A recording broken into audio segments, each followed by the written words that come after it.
Military technology keeps advancing at an incredible rate. If you think back to World War II and see the weapons compared to today's weapons, it's simply mind-boggling just how far advanced things are becoming. And from the looks of it, warfare is poised to become more dangerous than it ever was.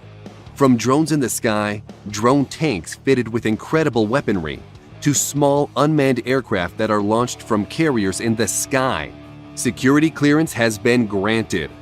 Check out these insane secret military weapons. Russia's nuclear tsunami apocalypse torpedo, Poseidon. You might have heard of Russia's new weapon, which was called Status-6 or Canyon. It was once thought that the weapon was a hoax until researchers tracked the development of the system, which began in 2008. The torpedo was renamed Poseidon after the Russian military polled the public for a new name, although some say it should have been called the worst weapon ever. The Poseidon is said to have the ability to nuke entire coastal cities into oblivion and can trigger giant tsunamis. It is the largest torpedo ever built, measuring a ridiculous 65 feet long and it's 6.5 feet in diameter.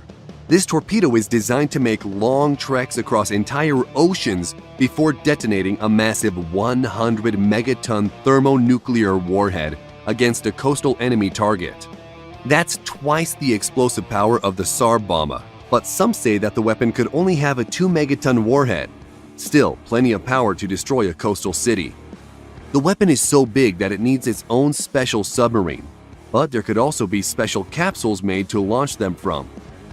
Russia is also claiming that the torpedo could be used to attack enemy fleets and is estimated to be capable of speeds up to 70 knots, which translates to 80 miles per hour on land. That's faster than any US nuclear-powered attack submarines and their anti-ship homing torpedoes, limiting a defender's options against an incoming Poseidon torpedo. The weapon also operates at depths of up to 3,280 feet, far deeper than US Navy submarines. Drones recharged by a laser could fly forever. The Defense Advanced Research Projects Agency has developed a drone that has solar panels that are built into the wings and batteries in the fuselage. The batteries provide the power, but as they begin to drain, drone operators aim a laser beam at the solar panels, which recharges the batteries. This means that the drone could stay in the air forever as long as there is an operator to charge it. This sounds cool, but there are a few problems with it. For one, a laser loses its strength the farther it has to travel and can be obscured or even blocked by smoke, haze, fog, and rain. Yeah, we know our viewers are smart, so we thought to mention that. DARPA figures it can recharge the drone at up to 6.8 miles, but that maximum will vary under real-world conditions. DARPA calls their drone the Silent Falcon, which could fly for weeks and complete a mission without ever having the need to land. China's giant ionosphere zapping radar.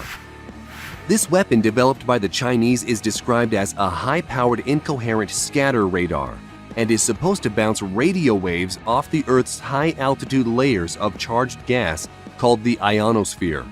The Chinese facility will be similar to United States HAARP in many ways, which had a bunch of conspiracy theories surrounding it, including government-sanctioned weather control, human-made earthquakes and tsunamis, and was said to be able to cause mental disruption throughout a region. The Chinese facility is on the densely populated island of Hainan, beside Sanya, a beachside city bigger than Miami or Honolulu with more than 400,000 inhabitants. Despite all these conspiracy theories, it is said that it could be possible the system could blank out ELF communications and selectively interfere with other satellite communications that would severely affect any submarine operations in the South China Sea. China could even use the new array as a transmitter for ELF radar to detect submarines at long range. Project Thor. Although this project has some limitations with our current technology, it's something that is still on the table. We're talking about a weaponized meteor strike. In the 1950s, a Boeing operations researcher by the name of Jerry Pournelle envisioned a weapons system armed not with conventional munitions or chemical explosives, but massive rods forged from the heavy metal tungsten, which would be dropped from suborbital heights. It was called Project Thor, but others named it Rods from God. Weapons researchers refer to it as a kinetic energy projectile, a super dense, super fast projectile that destroys everything in its path. Imagine a 2,000-pound, 20-foot-long, and 1-foot-thick tungsten rod about the size of a telephone pole dropped on a target from space and reaching sound barrier-breaking speeds. It would be capable of penetrating hundreds of feet into the Earth's crust, and the destruction would be the equivalent of a nuclear blast, but without the fallout. But it has its problems because boosting enough of these into space would be very costly, and each rod itself would cost $600,000. But there is a rumor that the Pentagon is still looking at this weapon. Juliet Marine Systems Ghost. The Ghost is an advanced supercavitating stealth ship that reduces hull friction to 1/900th that of conventional watercraft. The Ghost uses a gyro-stabilized dual pontoon supercavitating hull that can run at top speeds through 10-foot waves. Called the Small Water Plane Area Twin Hull, or SWATH, it is controlled by 22 computer-controlled underwater control surfaces. When at rest or moving slowly, the Ghost sits in the water on its centerline module. At 8 knots or faster, the high-grade marine aluminum buoyant hulls lift the vessel and achieve full stability. Propulsion on the prototype is provided by T-53-703 turboshaft engines and can achieve speeds over 30 knots, but could be capable of 50 knots. It can perform several different missions, including anti-surface warfare, anti-submarine warfare, and mine countermeasures. Armament consists of the M197 20mm rotary cannon and launch tubes that expel exhaust downward between the struts of the SWATH hulls, concealing and dissipating the thermal signature of the launch of BGM-176B Griffin missiles and Advanced Precision Kill Weapon System rockets. The Ghost has a crew of 3 to 5 sailors and can be dismantled to fit in the C-17 Globemaster III for transport. Each Ghost ship costs around $10 million to produce, a drop in the bucket for comparative military vessels. Sea Dragon weapon. The U.S. Navy and an unknown defense contractor are working on a new missile the service says will give its submarines a new, disruptive offensive capability to take on enemy ships. It's called the Sea Dragon, but no one is really sure what it is because it's top secret.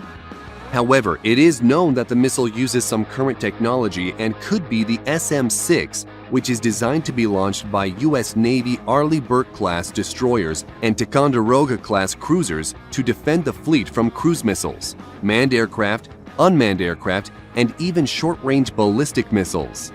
The missile's only drawback is, originally designed to shoot down flying targets, it has a fairly small blast fragmentation warhead. The SM-6 is supersonic and can fly at 3.5 times the speed of sound, or about 2,685 miles an hour. It also has the fun trick of taking targeting data from other Navy assets, including the E-2D Advanced Hawkeye Airborne Early Warning and Control Aircraft and the F-35 Joint Strike Fighter. So imagine a missile that can be fired from a ship and then controlled by a fighter jet and then directed to hit its target. Kalashnikov drone tank. Military drones are on the rise, and many of you are probably familiar with the unmanned U.S. Predator drones that are equipped with advanced targeting systems and can carry 500-pound bombs and deliver those weapons to the target accurately. With this in mind, it would seem logical that ground-based drones, such as the Kalashnikov drone tank, would be the next generation weapon to enter warfare. Russia's Uran-9 combat drone packs some serious firepower, with one 30mm 2A72 automatic cannon and 4 9M120 1-Attica anti-tank guided missiles. It is 16.7 feet long and weighs approximately 10 tons. It may look impressive, but it had trouble with the fundamentals, not only of armored warfare, but warfare by remote control. The remote-controlled combat vehicle lost contact with ground control stations only 1,000 to 1,600 feet from its manned control station, suffered from an unreliable gun and suspension system, and could not target enemies while on the move. The remote fire control system is also a problem, with the two A-72 experiencing a lag before firing 6 times and an outright failure once. The drone tank was first tested in Syria, and despite its failures, could be a weapon that Russia continues to develop. Tank-killing quadcopter drone. The armed forces of Belarus have demonstrated a new quadcopter drone that can carry a tank-killing rocket launcher which carries an RPG-26 single-shot rocket that is remotely fired by the drone operator. While the drone is of questionable effectiveness as a tank destroyer, it is a deadly harbinger of things to come on the unmanned battlefield. The type of drone is unknown, but the design appears to be a quadcopter capable of lifting at least 7 pounds. But the RPG it can carry has a range of about 250 yards, and the warhead it has can penetrate a 1.7-foot thick plate of rolled homogeneous steel armor, which is the standard metric for armor plating. However, the RPG-26 can't penetrate enough armor to take out an American M1 Abrams main battle tank, at least not head-on anyway, and it probably can't penetrate the M1's flank armor either, but a rocket-firing drone could conceivably maneuver to shoot at the top or rear of a tank, where armor is thinnest. The Belarusian tank drone is the start of what could become a very uncomfortable trend for Western tankers. Iron Curtain. With the name of Iron Curtain, you might think this is a secret Russian military weapon, but it's not. The US Army is testing a system designed to protect military vehicles smaller than tanks from attacks. This Iron Curtain uses a combination of sensors and downward-firing projectiles to stop incoming rockets and missiles from striking vehicles by setting off their shaped charge warheads before making contact with its target. With the Iron Curtain installed, the vehicle is surrounded with radar and optical sensors. The outward-looking radar picks up any incoming missiles as they approach, while the optical sensors spot it in milliseconds before impact and trigger the downward-firing interceptors. The US Army tested the Iron Curtain back in 2013, and it apparently got a perfect score. So, it's been tested against rocket-propelled grenades, but how it fared against anti-tank missiles remains top secret. Gremlins aircraft carriers. The idea of an aircraft carrier that operates in the air is not a new idea. And aside from the fictional flying aircraft carrier, the helicarrier, which appeared in the American comic books published by Marvel Comics, it would seem that this is an impossible feat. But not so fast. The Defense Advanced Research Projects Agency has selected defense contractor Dynetics to develop a small unmanned aircraft which can be launched from any warplane and even recovered in mid-air. These small aircraft are codenamed Gremlins and are tiny, dangerous armed drones which are reusable and reconfigurable. The Gremlins could be launched from the rails of an F-16, the internal weapons bay of a B-1B bomber, or out the cargo ramp of a C-130 transport. Once the drones have accomplished their mission, they will rendezvous with the C-130 Hercules that lowers a capture device. The Gremlins are then hooked, powered off, and then hauled aboard the aircraft. They can be quickly refurbished, refueled, perhaps receive an armament swap, and then be ready for another mission within 24 hours. If anything, it's a very similar concept to the Protoss carrier in the game StarCraft. Carrier has arrived. We hope you enjoyed this video and want to know what you thought about these and which was your favorite. If you liked the video, don't forget to target the subscribe button and launch notifications so you will be the first to know when a new video comes out. Thanks for watching.